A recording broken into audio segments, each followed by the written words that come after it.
Welcome to the Economist in Your Ear podcast. Can a $150 billion promise of copper and gold and, well, a seemingly unexpected new political alliance solve the deepest financial and geopolitical woes of a major South Asian nation? Yeah. That really is the pivotal question we're digging into today. We're looking at the dramatic resurgence of the Reko Diq mine project, deep in Pakistan's Balochistan province. You know, for decades, this mine was just a ghost, tied up in politics and legal battles. But now it's back, and framed by this really remarkable diplomatic scene. Yeah, tell us about that Oval Office meeting. Right, so the political theater, it kind of peaked with this private meeting. You had Pakistan's Prime Minister Shehbaz Sharif and Field Marshal S.E. Munir meeting President Donald Trump. And the centerpiece, get this, wasn't some policy paper. No. No, it was a literal casket filled with high-grade mineral samples from Reko Diq itself. Wow. That's not subtle, pure high-stakes political marketing, basically. Exactly. When you put physical proof of wealth like that in front of a world leader, you're signaling this isn't just business, it's geopolitical. And the core claim, the big number being thrown around, is that Reko Diq holds one of the world's largest untapped reserves of copper and gold, estimated, they say, to generate a, well, breathtaking $150 billion in revenue over 40 years. And positioned now as absolutely critical for the global energy transition, providing those non-China sourced metals everyone's looking for. It's fascinating, the sheer weight of expectation being piled onto this project. I mean, it's been stalled since '93, bogged down in massive legal fights. Right. And now, with Canada's Barrick leading the charge, everyone's looking for this quick, clean win, both geopolitical and economic. But okay, our mission here, as always, is to look past those big headlines. That $150 billion figure, it jumps out at you, but we need to scrutinize the actual financials. Yeah, definitely. And analyze the political maneuvering, how Western development banks suddenly got involved where China used to dominate, and figure out the real risks.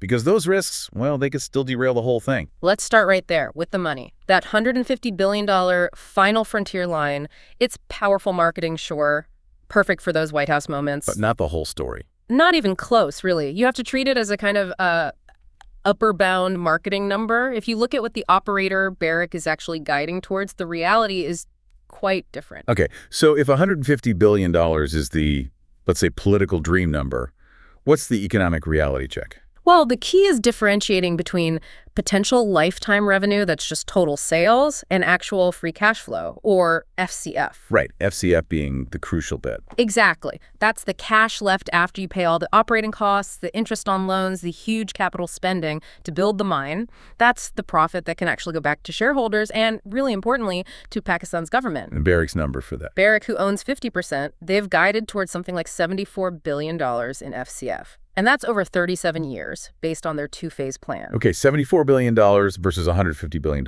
Yeah. That's a massive difference. It tells you a lot about rhetoric versus base case economics. It really does. And some local reports in Pakistan, they're citing lifetime revenues closer to maybe $53 billion, depending on, what happens with commodity prices. Which are notoriously volatile. Absolutely. So for Pakistan, facing these chronic balance of payments problems, the project's only really as good as the hard currency, the foreign exchange it can reliably generate from that FCF. It's still a huge project, don't get me wrong, but the numbers are, let's say, less forgiving than the headlines. Okay, let's nail down the project structure itself, because that tells a story, too, about the compromises needed to get Reko Diq moving again. What's the joint venture look like? The JV structure, it's solid now, and you can tell there was intense negotiation. Barrick operates it, holds 50%. The other 50% belongs to Pakistan. Split how? That Pakistani 50% is split. 25% goes to the Balochistan provincial government, where the mine is actually located. And the final 25% is held by federal state-owned enterprises, SOEs. And within that Balochistan stake, I remember reading about a free carried portion, 10%. What does that actually mean for them? Yes, that's the political lubricant, you could say. That made this deal happen. Free carried basically means Balochistan got that 10% equity stake without having to stump up any cash for the construction costs. So they get the potential upside, the future dividends, without the upfront capital risk. Exactly. The other 15% they hold is funded, meaning they do contribute capital like everyone else, but that free carried 10%, crucial for getting local buy-in, for sharing the wealth in a province that feels historically pretty neglected and frankly quite restive. Got it. So we have the structure, we have a more realistic sense of the potential value. Right. What about the timeline and the investment needed to actually get it running? Well, construction is already underway. The target for first production, and it is ambitious, is late 2028. That's soon for a project this size. It is, and it requires huge capital. Phase 1 capex, that's projected at around $5.5 billion. Phase 2 adds another $3.5 billion. So $9 billion. A $9 billion commitment in construction costs, yeah. It's genuinely one of the largest foreign direct investments in Pakistan's history.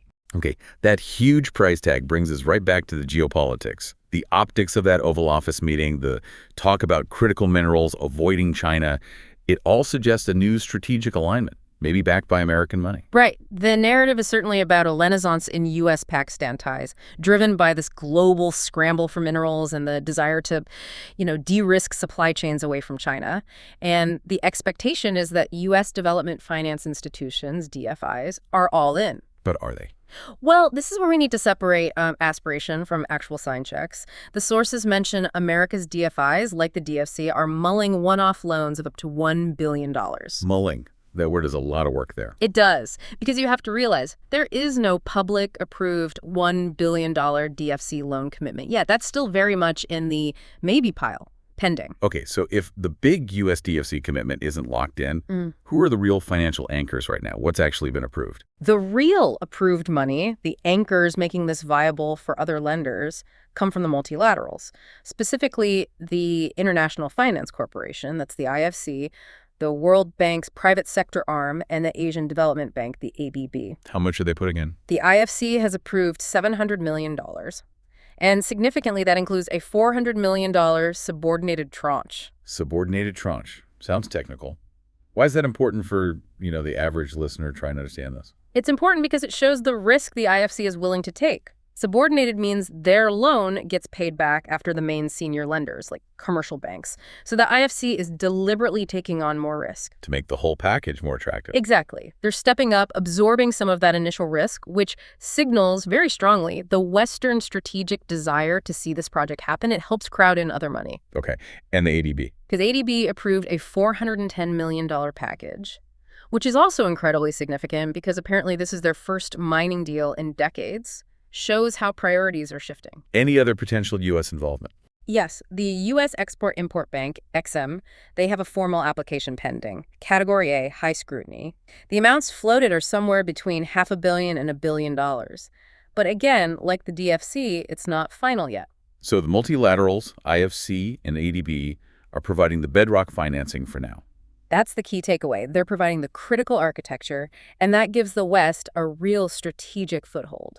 And that foothold seems to be dictating a very specific operational strategy, particularly around logistics, one that seems designed to sidestep China. That's right. The mine's location, deep in Balochistan, means you have to move the copper concentrate a really long way to a port. Normally, you'd think the closest option would be Gwadar, the deep-sea port China built under the China-Pakistan Economic Corridor, CPEC. That will be the logical choice, geographically. But it's not the plan for Reko Diq. No. The strategic decision, clearly driven by Barrick and the Western lenders, is to reroute the concentrate 1,330 kilometers, that's over 800 miles by rail, all the way across the country to Karachi. Deliberately bypassing Gwadar. Deliberately bypassing Gwadar sends a very clear signal. Keep this critical mineral supply chain beyond Beijing's immediate sphere of influence. But that long haul requires a massive rail upgrade, doesn't it? We always heard that big rail projects in Pakistan were China's domain under CPEC, especially that stalled ML1 project. Correct. The main Karachi-Peshawar line, ML1, was supposed to be upgraded with about $7 billion in Chinese financing, but that stalled, mainly due to Pakistan's debt situation. So who's funding the upgrade needed for Reko Diq's route? That's where the ADB comes in again. They're funding a crucial chunk of it, the Karachi-Rori section, to the tune of about $2 billion.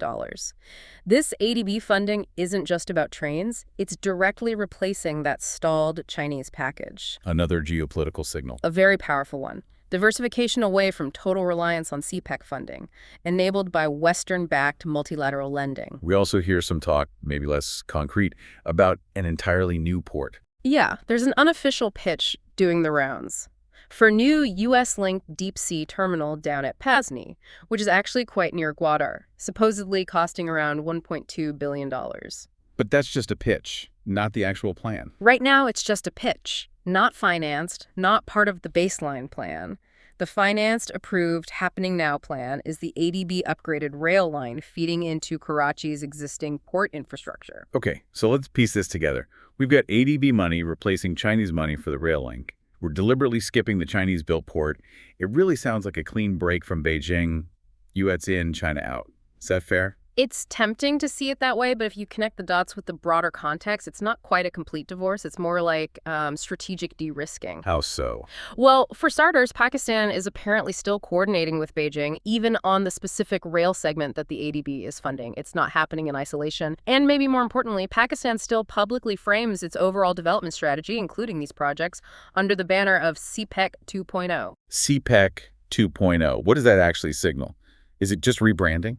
It signals a shift, I think. Beijing itself has been pulling back from just handing out massive checks for huge infrastructure projects like the original ML1 plan. CPEC 2.0 is presented as more selective, more focused on things like knowledge transfer, innovation, maybe special economic zones. So less concrete and steel, more software. Kind of. So for Pakistan, the outcome here with Reko-D isn't really a sharp break from China, but more like de-risked diversification. By using the ADB rail link and Karachi and relying on Western DFIs for this specific project, Pakistan gives Beijing fewer levers. China might not love the Reko-D logistics choice, but their ability to push back is limited, especially as they're already pivoting CPEC themselves. Okay, that makes sense. Yeah. A more complex picture than just switching sides. Now, let's pivot to the risks, because the financial world might feel confident with Western money lining up, but that confidence hits a wall of, well, non-financial risks that the headlines tend to gloss over. Absolutely. And the security risk is paramount. It's arguably the single biggest threat to hitting that late 2028 production timeline.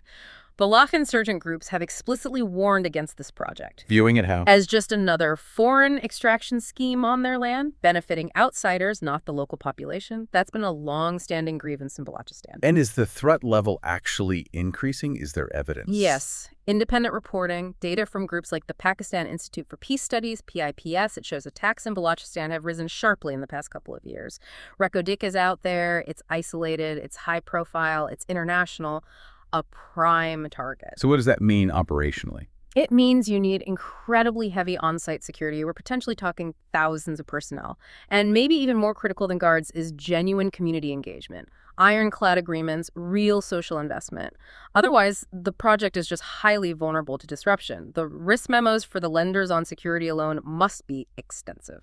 And speaking of lenders, those Western institutions, the IFC, ADB, and potentially XM, they're under intense scrutiny themselves, aren't they? On environmental and social issues, E&S. Intense is the right word.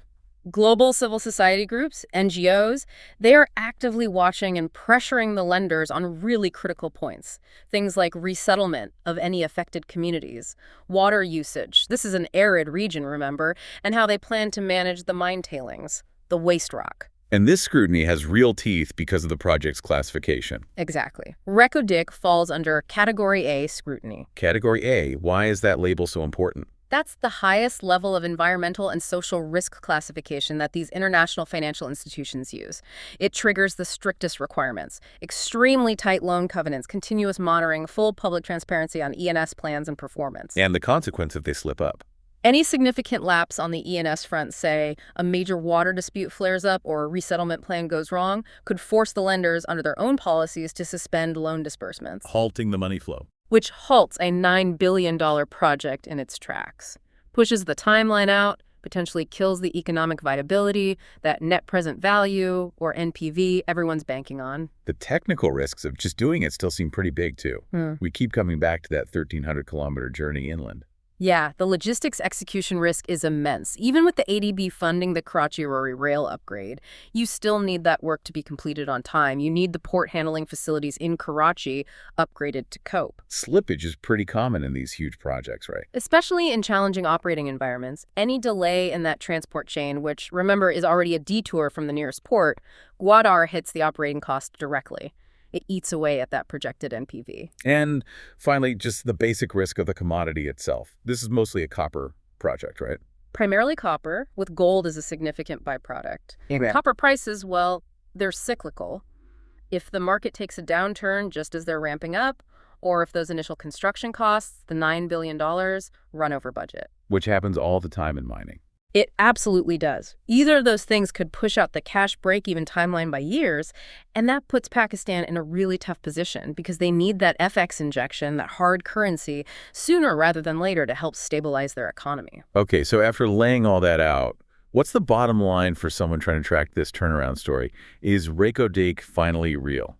The bottom line is, yes, Reko Diq is no longer a mirage lost in legal battles. The governance structure seems solid now, that JV is in place. And crucially, the anchor financing from the IFC and ADB is lining up. And the strategic logic is strong. The strategic logic is powerful. You have Western DFIs genuinely wanting a reliable non-China supply of these critical energy transition metals. And on the other side, Pakistan desperately needs the foreign exchange and the jobs, preferably from sources that aren't solely Chinese capital, for diversification. That alignment is what's driving this forward. That's the strategic picture. But what concrete things should we, be watching for, say, over the next 3 to 6 months to see if this project really stays on track for that late 2028 production goal? Okay, 3 critical data points to monitor, I'd say. First, that final decision from US Exim on their loan application. Watch the specific conditions they attach, especially on ENS, and of course the final loan amount. That will tell us a lot about U.S. commitment levels. Second, watch for the actual signing of the ADB rail loan for Karachi Rori, and then critically, the awarding of the construction contracts for that segment. If those contracts get delayed, the whole logistics timeline starts to wobble immediately. And Third, keep a very close eye on the security situation on the ground. Specifically, the frequency and severity of security incidents reported in the Chagai and Makran regions of Balochistan. Lenders and insurers track those monthly numbers very closely to gauge their risk exposure.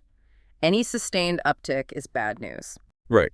So bringing it all together, if the real economics are maybe closer to that $75 billion lifetime free cash flow figure, not the headline $150 billion, and if these significant non-technical risks, the security, the complex logistics, the category environmental and social pressures aren't managed almost perfectly, well, will the big geopolitical gamble, relying on what might be America's temporary enthusiasm for critical minerals, truly pay off for Pakistan in the long run? That's the multi-billion-dollar question, isn't it? It must keep people in Islamabad up at night. Thanks for listening. Follow us for daily insights into world affairs, and don't forget to like, comment, and share.